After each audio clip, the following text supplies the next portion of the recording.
Mes amis, prenez une pièce ou un billet, mettez dans la boîte de tzedaka et nous allons mériter toutes les bénédictions que la tzedaka nous ramène.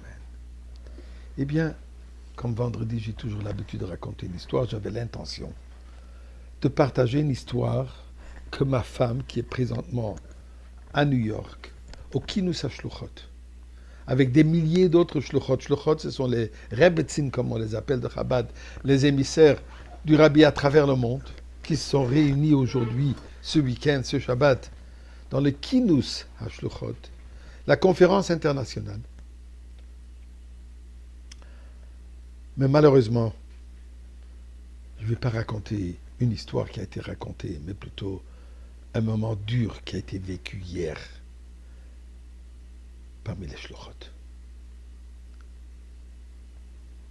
Quand ils ont dû arrêter tous les ateliers et participer aux funérailles, à la levaya, d'une sœur shlucha, la rabbinite Henya,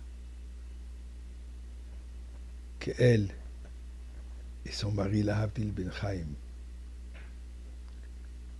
sont des shluchim au Virgin Island, la ville de Thomas, depuis 18 ans. Malheureusement, après un accident, où elle a essayé de sauver son bébé Sterna. Et depuis, elle était pendant 2 mois dans le coma. Et mercredi, elle est décédée. Accompagnée de milliers de shluchot, c'est quelque chose d'extraordinaire, je dirais.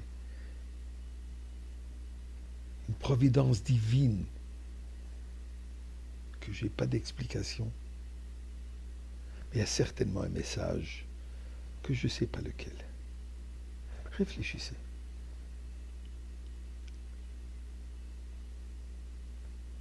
La rabbinite Henya et son mari, comme je disais, depuis 18 ans, depuis 2005, sont les shluchim du Rabbi sur cette île, où ils ont construit une communauté, un endroit de refuge pour les visiteurs, pour ceux qui sont les locaux, établi toutes sortes de campagnes, Torah, mitzvot, petite école, et tout ce qui est nécessaire pour avoir une vie juive dans cet endroit.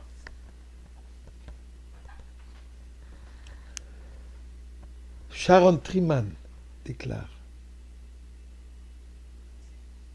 c'est l'endroit où je me retrouve, c'est l'endroit où je reconnecte avec mes parents, mes grands-parents, avec l'intériorité de moi-même, mon judaïsme.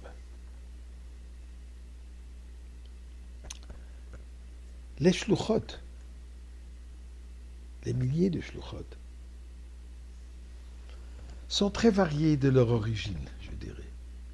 Vous avez celles qui sont 3e et peut-être déjà 4e génération de shluchim et shluchot. Il y a d'autres que leur passé n'était pas un passé religieux, sont devenues religieuses dans un Bet Chabad quelque part au monde par une des shluchot.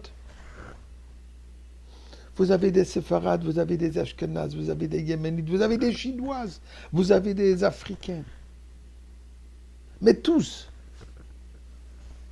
engagés dans la même mission, la mission du Rabbi qui est de se préparer et préparer le monde entier pour la venue de Mashiach. La rabbinite Henya, elle est issue d'une famille de shluchim. Le Rav Israël et Dvorah Shmotkin, qui ont été envoyés par le Rabbi en 1968 pour diriger Chabad, Wisconsin. Elle a grandi dans une famille de shluchim. Et ça, c'était tout son intérêt dans sa vie. D'ailleurs, une anecdote. La première année qu'ils étaient dans leur nouvel endroit de shlichut, le Chanukah, Ils ont fait venir plusieurs étudiants de la Yeshiva de New York, les ont stationnés, positionnés au quai pour accueillir 6 navires de croisière par jour, chacun déchargeant environ 3000 passagers, qu'ils ont distribué à chaque personne juive une Hanoukia. Ils ont reçu un email d'une personne qui leur a dit qu'en retournant sur la croisière, on a décidé de faire une fête de Hanouka. 500 personnes ont participé et 250 environ ont eu chacun leur Hanoukia qu'ils ont reçu. Eh bien, cette Hanoukiat, cette lumière qu'ils ont amenée, nous prions à Kadosh Baruch Hu. Et c'est la seule consolation que nous pouvons donner à la famille, qu'on se retrouve déjà tous ensemble dans la lumière du Beth Amikdash.